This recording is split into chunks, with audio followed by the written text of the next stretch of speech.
is breaking news on 2 News at 7. All right, just shy of 7 o'clock. Thanks for joining us tonight. I'm Brian Schnee. Tuesday, October 14th. We'll get to the program in a moment. We want to start with some breaking news to show you.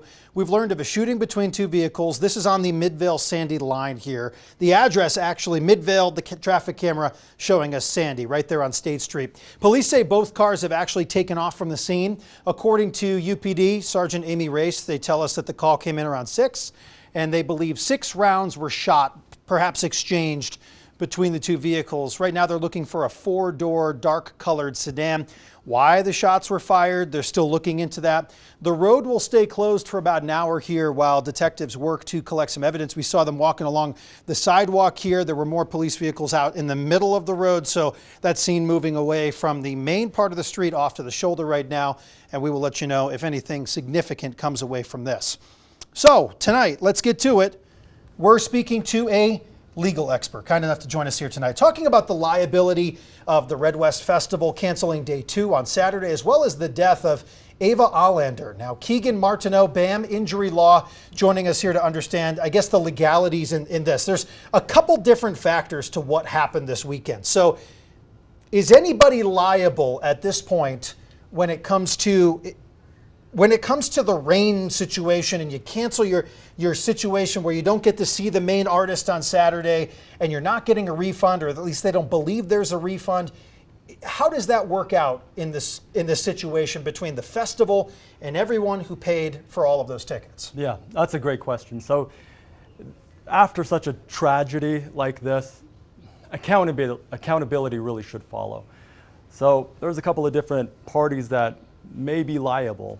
We don't really know all of the facts, but what we do know is that there was a 2x12 board that that came from a nearby construction site that was blown off from the wind in the windstorm. So who would be liable would be that construction site owner, the company that was building the business, or excuse me, building the building, of course, and then the organizer of the event, they could hold liability as well. Does it depend on the proximity to an event, if there was advance warning given about some of the things? Because at the end of the day, yes, there was inclement weather moving through, but the festival in itself didn't pick up said board and throw said board. It was from a nearby situation. So it's very bizarre, I guess, how you look at this. Yeah, so there's a bunch of nuances, I guess, is what we're really getting at. Yes. Number one, with REDWEST, which was the organizer of the event, the REDWEST Festival. So they have the control of the emergency evacuation. In this situation, they directed the people and directed Ava. They were the ones that were in control of that shelter and the emergency preparedness. So liability always follows control and foreseeability. Here, REDWEST could hold some liability for their lack of emergency preparedness. And that was something that people were talking about here. We spoke to a spectator who's actually preparing a class action lawsuit related to maybe damages or some of those situations resulting in the cancellation from Saturday's show, which is where I went to you first, but we talked about Ava, which is good because that's where we were needing to go. But if you look at the second part of this, a class action lawsuit regarding a weather cancellation, how would that play out? Yeah, that's a different theory of liability. So in this situation, we have a personal injury with Ava. Now when we shift over to a class action, that's going to be contractual. So we're looking at the cancellation damages, such as what was promised versus what actually was delivered. If they promised that they're going to have immediate communication and then they didn't do that, that could be the liability theory that then the people that weren't able to go are able to hold a class action. Now, does rain or shine, when you list that on a concert ticket or when you press purchase, for example, for an outdoor event, and there's these unforeseeable circumstances, rain is one thing, but there was inclement weather beyond just rain there. Does that cover them in any way, saying a rain or shine event, and then these people would be entitled, or does that say we are not liable because of whatever is in the fine print? And we obviously would need to take a look at that. Yeah, the fine print is going to be front and center with this class action lawsuit. So the rain or shine is a promise. They said rain or shine that they're going to be performing, they're going to hold the event. And then does that give a promise that with this inclement weather that was much more severe than simple rain, does that give them the toehold of being able to make a class action? And there very well could be a possibility of a class action and liability for that. Does it hold more weight, the amount of people that would get involved in a lawsuit like that? I mean, we're talking about thousands and thousands of people, many of whom we've heard from in the comments here that traveled to Salt Lake City to be here, so they're out the financial burden as well. Does the sheer number impact how that could move forward? Absolutely. That's what a class action is, because it doesn't make sense to file a lawsuit, and the courts would be overburdened by filing tons of different lawsuits for $100, $200, $300. It just doesn't make sense to have a large number of people and then file 200 different lawsuits. A class action collects all of those people together, and then that makes it much more efficient for everybody. Now, in terms of the weather event, does REDWEST still have the opportunity to make good here and see that class action go away? Absolutely. So REDWEST, what's at stake here for REDWEST is much more than the legality. It's also reputational. They're a festival, REDWEST Festival, they're a Utah-born company. They were from 2024. They are partners with AEG. So they have a reputation that's here that they can make good on all of these promises for the people of Utah. Tough situation regardless. I mean, you're dealt with the weather event, which contributed to not one, but two of these instances where the young lady was struck by a board, which obviously, as we've learned, did not come from inside of that concert venue, but a nearby situation. A lot of different factors at play here, but how would her family have the accountability back from that in any way? Is that maybe looking, like you mentioned, towards the construction company? Because people will file something at some point, right? Would it be construction company that they would likely target that suit at, or would it have to do with REDWEST at the end of the day? The construction company has a lot of hard questions to respond to. There's an OSHA regulation that requires latch downs for any type of scaffolding, and it was a scaffolding plank that ultimately hit Ava. But also REDWEST has some questions to respond to as well. What about the emergency preparedness? They knew about the inclement weather beforehand. They told people that they were going to give them the communication that they needed to have an evacuation plan. And then also the premises owner. So the premises owner, did they maintain control of how that event was supposed to occur? All of those people would likely be named in the lawsuit. A lot of different factors at play here. We're talking about those two separate instances, if you will, the weather situation and then the obvious death that resulted in likely something from the weather outside of the concert grounds. Keegan, thank you for coming in and kind of tiptoeing through some of these things with us in the early stages. Thanks for having me. So even in her passing, Ava continues to give the gift of life to others as an organ donor, a final act of generosity that truly reflects her caring nature. Now, Allender's family have started this GoFundMe to help with some funeral expenses, but also for finance counseling for Ava's friends that witnessed her death. You can find that link on our website, KUTV.com. You know, Sean, it's interesting to get to you because I know you were there Sunday. I don't know if you were there on Saturday. Were you trying to get there Saturday? I was trying to get there Saturday. I was waiting, and I saw the cold front coming in. We were talking about it all week long, and I knew that there would definitely be delays. Didn't think there would be cancellations. Right. Yeah, this is certainly sad. From legal expert to weather expert. This is what we needed here. It's been wet in October here in Utah after a relatively dry summer. Yeah, we had last weekend be a rainy weekend. The weekend before was very rainy. This upcoming weekend's looking good though, Brian. But yeah, I don't believe it just yet. It's too early. We've got to get through this storm first that we're still dealing with here. We've got a few days right now of rain, but we've already broke records. The rainiest October on record, 4.16 inches.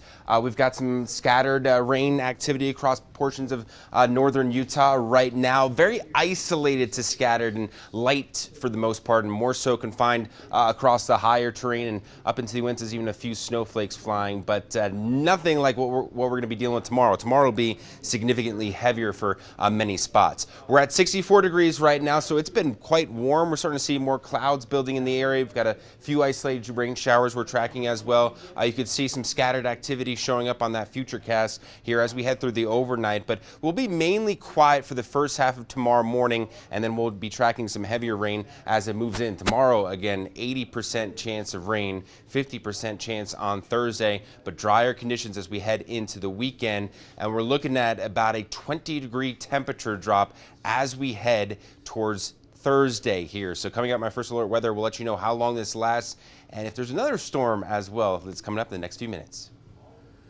All right, Sean, thank you very much. He grew up in Utah just months ago, turning pro. I had a great conversation with this guy today. He's excited to play in the PGA Tour right here in his home state. He's got a big household name if you play golf in Utah. We'll hear from Preston Summerhays coming up after the break.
I'm thankful for this opportunity because, you know, if there's any week to play good, it's the week of a sponsor's exemption on the PGA Tour. So it's just it's a great opportunity to, you know, go out there and play well and, you know, hopefully take advantage of this opportunity. Well, earlier today, I spoke to a rising star in the world of professional golf, Preston Summerhays. Preston, part of that big Summerhays golf family right here in Utah. In just over a week, he'll be at the Bank of Utah Championship in southern Utah. I will be there for a few days as well, so hope you'll say hi. But before we hit the course, I wanted to ask him how his first few months of pro status have been treating him. Take a listen. It's really exciting, especially the timing of it all. You know, turning pro about 4 or 5 months ago. And, you know, with the PGA Tour event now being in Utah, I think last year was the first time in 60 years. It's really special for me to kind of be a Utah native growing up there and just basically playing my entire career in Utah during the summers. So for me, it's very special and really exciting. What's the ride been like here over the last couple months for you since turning pro? Man, it's been fun. It's been fun. I can't lie. You know, just getting out of college, being right on the Korn Ferry Tour, and, you know, kind of it's my career now. So it's been fun to, you know, go all in to professional golf. And, you know, I've just been learning myself, my game, and what I need to do better week to week. It's been a fun ride so far. And I'm really grateful, you know, to have learned what I have in the first couple months on the Korn Ferry Tour and then bring it up to the big leagues. One of the tougher things about turning pro and playing on the Korn Ferry Tour is if I don't have any of my family or friends come out with me, I'm kind of just there by myself. So I think to be able to play in my home state in front of friends and family is just going to make it a lot more comfortable and a lot more enjoyable. I think me and my dad are going to get there on Sunday night, and then the rest of my family should get out there like Thursday morning, something like that. And, you know, aunts, uncles, and grandparents, I think, are coming out as well. Now, who's on the bag for you right now? My dad. Yeah, my dad's going to be on the bag. I've had a kind of funny caddy situation this entire summer. I've had my dad caddy for me multiple times. I've had my little brother Cameron caddy. I've had my sister Grace caddy. So I've really had the entire family on my back this summer. But yeah, I'm going to be having my dad on the bag. Is there a couple names out there that you'd be just stoked to play with? No, definitely. Connor Howe. He's also going to be there on a sponsor's exemption. Me and Connor have been, you know, best buddies since, man, I want to say we were 12 or 13. He stays at our house, you know, a couple months out of the year to train and practice. And we've gotten really close. I'd definitely say he's probably one of my favorite people to play and practice with. So when I heard that he got the exemption as well, I got really excited to, you know, play some practice rounds with him. And if we get paired together in that first 2 rounds, that would be awesome. More sponsor exemptions to share with you later in the week. Some early scoop here for you. Utah ties here. Zach Blair and Patrick Fishburne are back in the field this year. Tommy Sharp, Utah PGA section qualifier, will be in. Some big names right here. 3 major champions in the projected field as of right now. Wyndham Clark, Jason Day, Francesco Molinari. Also set to return, Joe Highsmith, who was in that final day pairing with Matt McCarty last year. McCarty, who won the Black Desert Championship in its first year, now the Bank of Utah Championship, which gets going in just over a week. So, as we learned right there, meteorologist Sean Kelly, you've got to practice. You got to put in the work. You heard it from a pro there. I know you've been working on your game. He even told me, by the way, you didn't hear the interview. He said the short game is where it matters right now. That's where he's working on it. That's where he wants the strokes back. So just a little food for thought for you. I just need someone to fix my iron swing, and then it'll be rock and rolling. Call up Preston. That's a golf family right there. Okay. Sure, they'd love to help you. It's still, you know, kind of golf weather. I know we've got some rainy days in the forecast, but the weekend, I mean, it's been a while since we've had a really nice weekend to be outside doing any kind of fun activity, family activities, or golf. It will be nice, but we got to get through this storm first. Right now, we're into the 60s. We also have some windy weather for one more day that we have to deal with here, with some 20 to 30, 35 mile per hour winds with this storm tomorrow, and then a big difference in the temperatures. For today, we were warmer for much of the region, especially across the southern half of the state. See all that blue back out towards the west? That's going to be that cold air that's going to be heading our way here through the next 24 to 48 hours. So for the most part right now, we're at 69 in St. George, 57 in Cedar City, 61 in Milford. We've got some very light rain showing up on the radar. A lot of this not reaching the ground, not impacting the Wasatch Front, but it is falling across the Great Salt Lake and then across some of the higher terrain, seeing a few sprinkles out there, and then back down towards the south. We've got some very light activity here just north and west of the St. George area. Not a big deal right now because the main part of the storm is still way out towards the west coast, and that is slowly moving up towards the north-northeast and bringing all that moisture and the winds out ahead of it. And then once that front moves through, we'll see that drop in the temperatures. But later on this evening, we'll still be seeing some of that high terrain, isolated showers. West Utah seeing portions of those isolated showers as well. Tomorrow morning, we start to see a little bit more scattered activity here, including across the Wasatch Front, but still not a washout just yet. And then a little bit more of a rainy thunderstorm morning commute for you down in St. George, Cedar City area. And then that moisture really charges in as the main part of the storm moves closer tomorrow afternoon and evening. So that's when it'll be very wet here up and down the Wasatch Front and for much of northern Utah as we head through the Wednesday evening time frame into early Thursday morning. By Thursday morning, though, we're starting to push out that moisture, and we're just left with some isolated activity, and yes, some mountain snow and some snow for portions of southwestern Wyoming as well. The mountains above 7,500 feet could pick up a couple inches as well with this system. Even down across our southern mountains, we could see a couple inches as well there. How much rain? We've seen a lot of rain, historic amounts this October. A quarter to half an inch will be possible here through the next several days. So watch out for that chilly, kind of isolated shower activity overnight.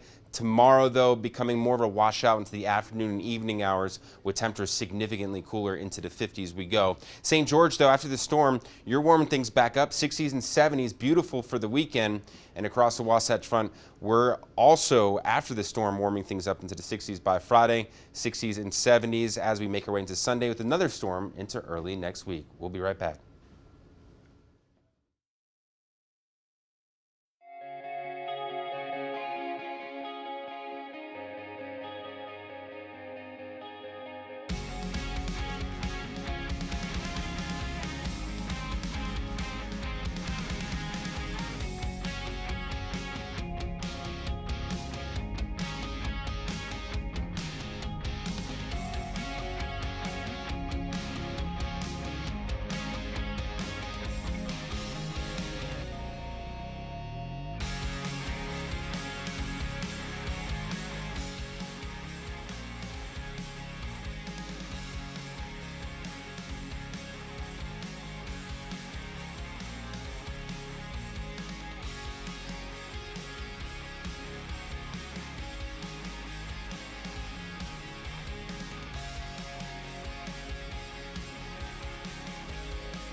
Like we need to sing the song. Okay, we won't. Just T-Pain played and at Crocs. ACL. I know. The T-Pain and Crocs are pairing to bring the life of Boots with the Fur from Flo Rida's classic song Low, featuring T-Pain. Yeah, he's still around. He's still performing. Crocs calling their newest drop the classic, unforgettable leopard knee high boot. The boot is more than 35 inches tall and is wrapped in plush vegan leopard print fur. It also has more than a dozen charms, chains, and embellishments. The new boot will be available next weekend and will cost you $100 and $160. We all want our team to win, but sometimes the game gets the better of us. We owe it to ourselves, our friends, and our communities to treat each other with respect. Because when we lift each other up, we rival right. Yeah, they're encouraging you to rival right ahead of BYU Utah this weekend in Provo. Should be an awesome time. I know a lot of you are going to be out there. And the weather's looking good. Weather looks good. We're back tomorrow night with some high school football.